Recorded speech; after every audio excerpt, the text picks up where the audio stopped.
नमस्कार, मैं अर्चना त्रिपाठी शुक्ला हिंदी लर्नर्स के YouTube चैनल पर आपका स्वागत करती हूँ। आज का हमारा विषय है कि अपकृत्य विधि यानी कि लॉ ऑफ टॉर्ट क्या होता है, ये मैं आपको विस्तार से बताऊँगी और इसके प्रिंसिपल्स कौन कौन से हैं। तो आपको बता दूँ कि लॉ ऑफ टॉर्ट, लॉ मतलब कि रूल्स मतलब कि नियम, एक ऐसा नियम जो कि एकत्रित समूह के द्वारा अपनाया जाए वह लॉ हो गया। ठीक है। और टॉर्ट का मतलब क्या होता है? तो टॉर्ट का मतलब होता है डैमेज से, यानी कि लॉस या हानि से है। यह कोई भी एक्ट नहीं है, परंतु यह समाज में क्या हो रहा है कि जो समय समय पर समाज में क्या होता है कि समय समय पर जो नियम बनते जा रहे हैं और जो प्राचीन युग से नियम जो चले आ रहे हैं, जैसे कि इसको हमारे परदादी ने अपनाया था, फिर दादी ने अपनाया, फिर मम्मी ने अपनाया और फिर आज हम लोग अपना रहे हैं। तो ये जो नियम लगातार पीढ़ियों दर पीढ़ियों चलते आ रहे हैं, तो उन्हीं नियम को रूल्स में डाल दिया गया है और वही जो है अपकृत्य विधि के अंतर्गत आते हैं। तो ये वह नियम है जो समाज में कई वर्षों के ज्ञान के अनुसार लागू किया गया है। और ये इसलिए भी लागू किया गया है क्योंकि अगर आपका कोई नुकसान हो रहा है, किसी ने आपका नुकसान किया है, तो वह आपके राइट को कोई नुकसान पहुंचाया है तो वह उसकी भरपाई करेगा और वह उसकी भरपाई कर सके। तो इसलिए अपकृत्य विधि का विस्तार हुआ है, अपकृत्य विधि आई है। ठीक है।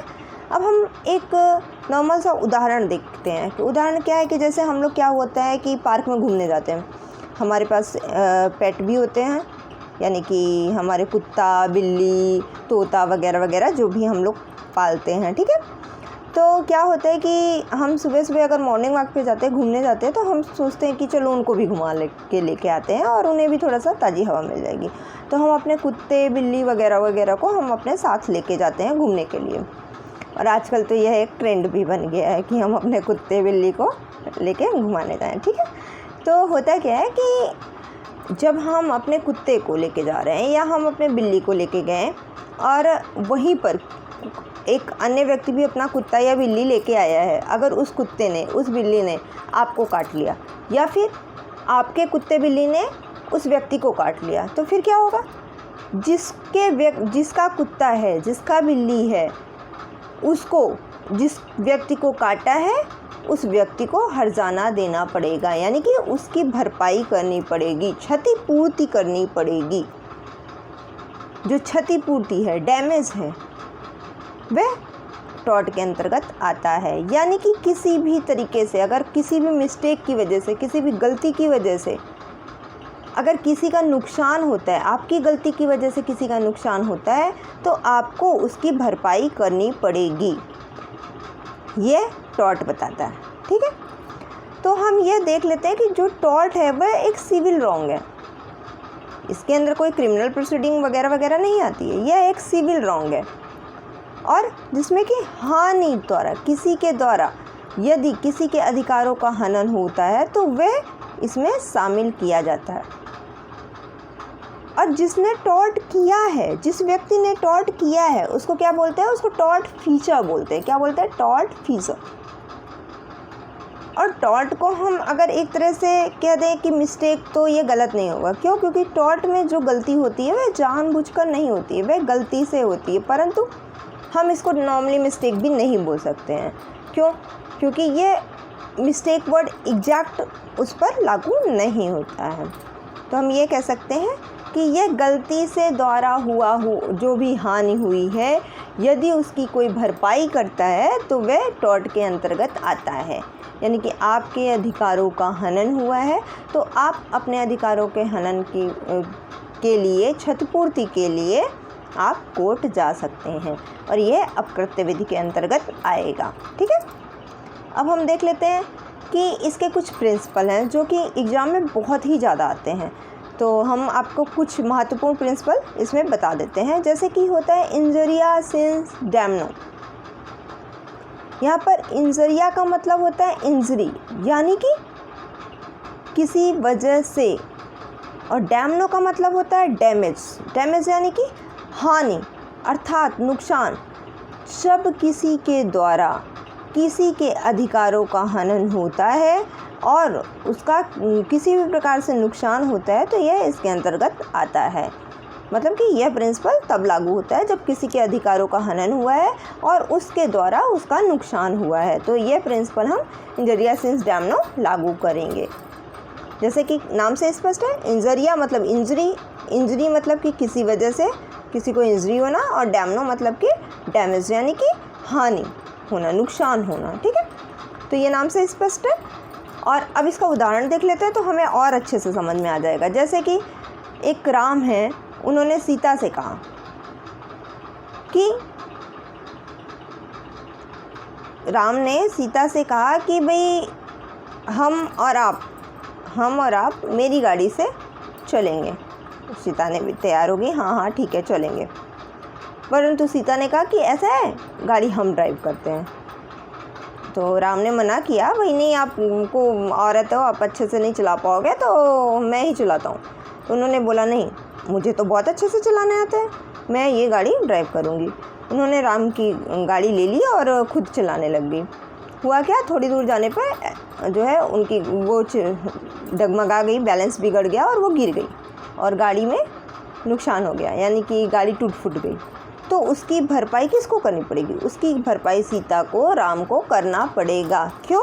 क्योंकि उसमें सीता की गलती थी। अब जो भी गाड़ी में टूट फूट हुई है, उसका जो भी क्षतिपूर्ति होगी वह सीता को देना पड़ेगा। इसी का एक बहुत ही फेमस केस देख लेते हैं हम लोग। ये है कि असबी वर्सेस वाइट का केस है। इसमें क्या हुआ था कि इलेक्शन का टाइम चल रहा था, इलेक्शन के टाइम चल रहा था तो असबी को वाइट ने इलेक्शन वाले दिन वोट डालने नहीं जाने दिया। बाद में असबी ने जो है कोर्ट में केस कर दिया वाइट के खिलाफ। तो वाइट ने कोर्ट में यह सिद्ध किया कि भले ही हमने असबी को इलेक्शन में जाने नहीं दिया वोट डालने के लिए, परंतु असबी जिस कैंडिडेट को चाहता था कि ये कैंडिडेट इलेक्शन में जीते, वही कैंडिडेट इलेक्शन में जीता है। तो इसलिए असबी इसके खिलाफ वाद दायर नहीं कर सकता, यानी कि असबी के अधिकारों का हनन नहीं हुआ है। परंतु कोर्ट ने क्या कहा? कोर्ट ने कहा कि यदि वह इलेक्शन डालना, वोट डालना, इलेक्शन में जाना, वोट डालना उसका अधिकार था, असबी का अधिकार था, और आपने उसको इलेक्शन टाइम पे वोट डालने नहीं जाने दिया, तो यानी कि आपने उसके अधिकारों का हनन किया। तो यदि किसी के द्वारा आपके अधिकारों का हनन होता है तो वह व्यक्ति कोर्ट जा सकता है और उसके लिए भरपाई ले सकता है। तो इसमें भी क्या निर्णय लिया कोर्ट ने? कोर्ट ने यह निर्णय लिया कि इसमें भी असबी के अधिकारों का हनन हुआ है और इसलिए असबी को भरपाई मिलेगी, यानी कि वाइट के द्वारा असबी को क्षतिपूर्ति दी जाएगी। अब एक इसी का प्रिंसिपल है दूसरा, डैम्नो सिंस इंजरिया। यहाँ पर डैम्नो का मतलब यानी कि हानि से है, डैमेज से है, और सिन इंजरिया, सिन मतलब कि होता है विदाउट, यानी कि यानी के बिना, यानी बोल सकते हैं या के बिना भी बोल सकते हैं। और इंजरिया का मतलब तो आप जान रहे हैं, इंजरिया मतलब इंजरी से है।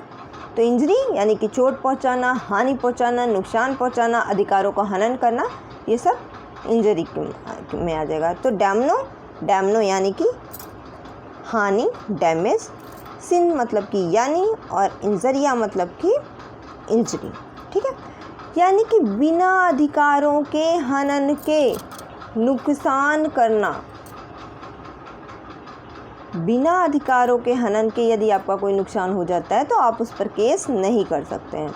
जैसा कि इसी का एक बहुत बड़ा फेमस प्लेस है ग्लोकास्टर ग्रामर स्कूल। तो ग्लोकास्टर ग्रामर स्कूल में क्या वाद हुआ था?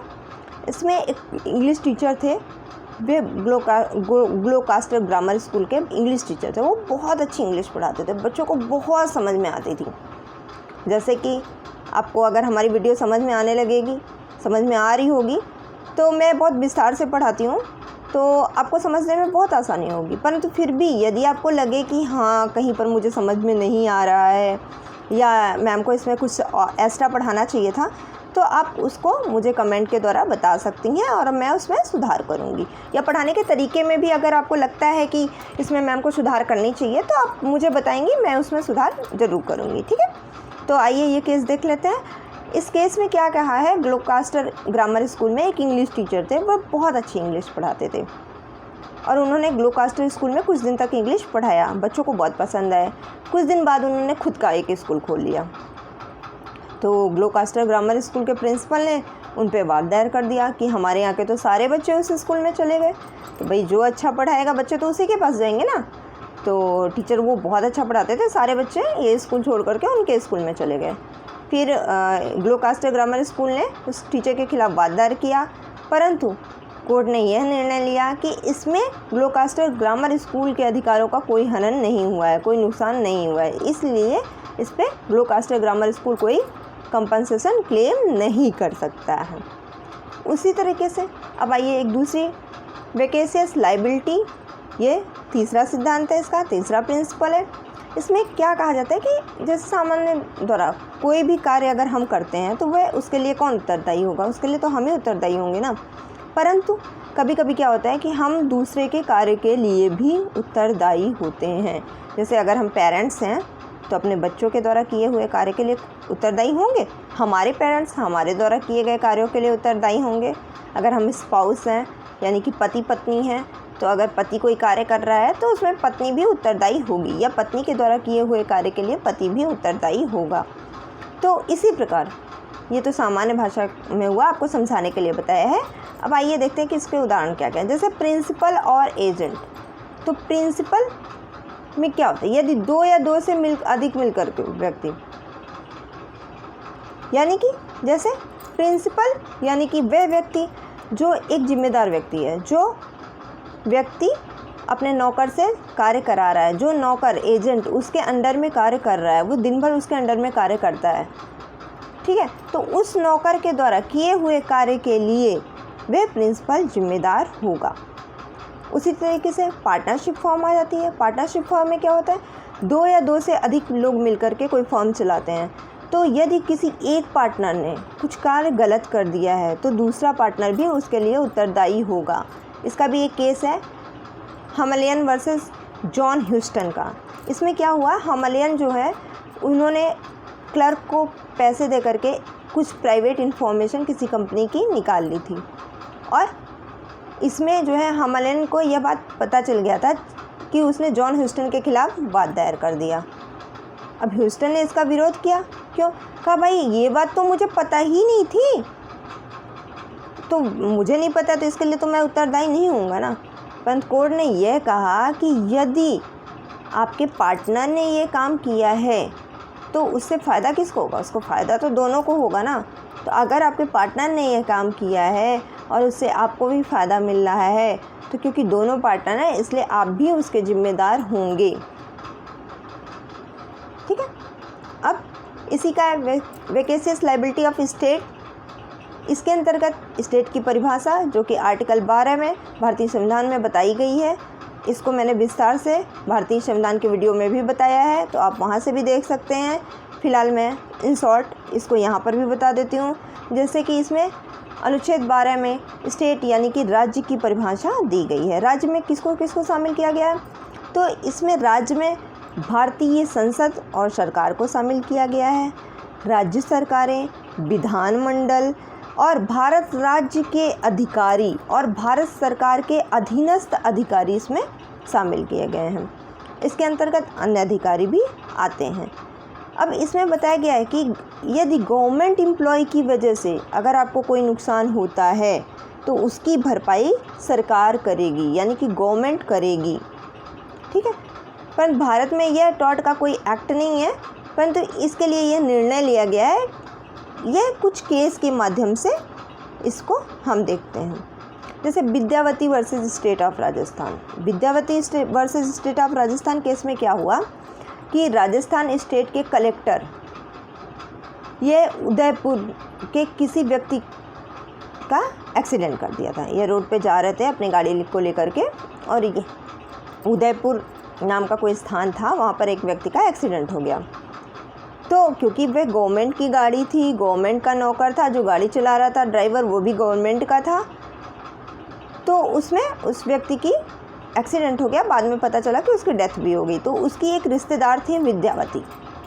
विद्यावती जो है उन्होंने उस कलेक्टर के खिलाफ, जो कि स्टेट ऑफ राजस्थान के कलेक्टर थे, उनके खिलाफ एक वाद दायर किया। और कोर्ट ने उनके पक्ष में फैसला देते हुए कहा कि स्टेट ऑफ राजस्थान को यानी कि राज्य सरकार को इसके लिए भुगतान करना पड़ेगा। जबकि राजस्थान ऑफ स्टेट ने अपील फाइल की सुप्रीम कोर्ट में। बाद में सुप्रीम कोर्ट ने भी इसको सही माना और उनके अनुसार भी यह कहा कि सरकार इसके लिए जिम्मेदार होगी। क्यों? क्योंकि वे सरकारी गाड़ी से हुआ है और सरकार यानी कि राजस्थान राज्य को इसका हर्जाना देना पड़ेगा। ठीक है, तो अगर आपको हमारी ये पोस्ट अच्छी लगी हो या वीडियो अच्छी लगी हो तो प्लीज़ लाइक करें, शेयर करें, सब्सक्राइब करें तथा बेल आइकन दबाना ना भूलें, जिससे कि वीडियो लगातार आपको मिलती रहे। और आपको हमारे वीडियो से संबंधित, हमारे विषय से संबंधित यदि कोई भी सुझाव हो, कोई भी जानकारी हो या फिर आप वीडियो से संबंधित कुछ बताना चाहते हैं तो आप हमें कमेंट बॉक्स में कमेंट ज़रूर करें। धन्यवाद।